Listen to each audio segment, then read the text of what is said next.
How you doing, guys? This is Boxing Knowledge coming at you once again with my post-fight thoughts on the Road to Redemption pay-per-view fights that happened yesterday.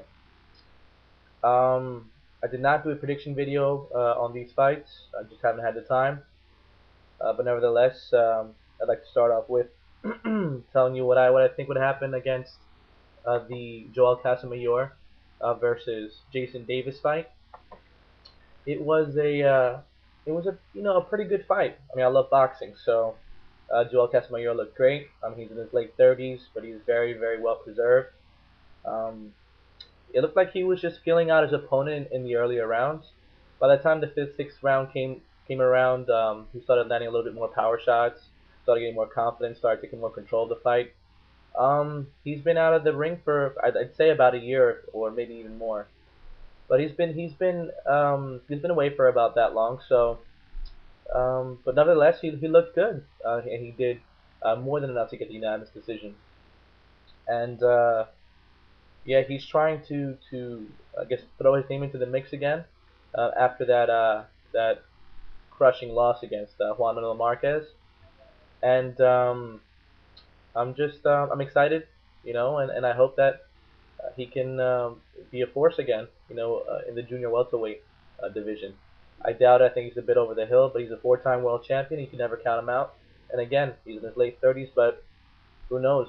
He's got this little Bernard Hopkins, Sugar Shane Mosley type of feel when it comes to getting better with age.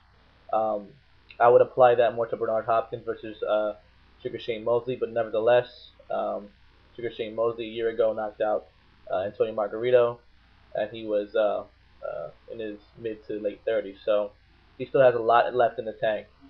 So Joan Casamayor, he just decided to control the fight towards the middle to late rounds, and looked pretty good. So let's get to the Zab Judah fight. Zab Judah fought a guy named Ubaldo Hernandez, if I'm not mistaken. What is that his last name? Hernandez? Yeah. So he did what he does. He came out there and just started flooring him, and overpowered him, and he shouldn't have been in the same ring with him. He just overpowered him. His speed was good. Landed great power shots. Um, Zab Judah just took him out early. I wonder what would have happened if Hernandez was able to take him into deep water, see if he would have gassed out like he usually does. But just Zab Judah outclassed him, and he's trying to get his name into the mix as well. Hence the reason why the pay-per-view was called Road to Redemption. In any case, I believe it was second round KO, and you know, he just got an easy win. And Zab Judah was stating that he trained really hard for the fight, as well as he should have. You should always do it. And that's it pretty much. These guys they were very successful in their comeback fights, and we'll see what happens. I'd like to see Zab Judah take on a higher quality opponent, as well as Joel Casamayor, but more Zab Judah. Zab Judah, no matter how many times he loses, he'll always be famous. He's a three-time world champion. He's got a name, and somehow all of us, well, a lot of my fellow boxing um, analysts and people who have a general interest in boxing are always pulling for him somehow. You know, he gave us a very exciting 3 rounds against Floyd Mayweather Jr.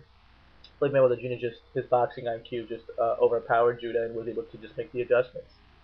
And but he gave us a very exciting 3 rounds with Mayweather.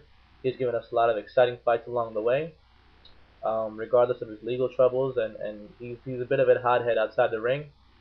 But nevertheless, I'm pulling for him. So I think he's a bit over the hill as well. But we'll see him in the future. So leave your comments, guys, and don't forget to subscribe. Later.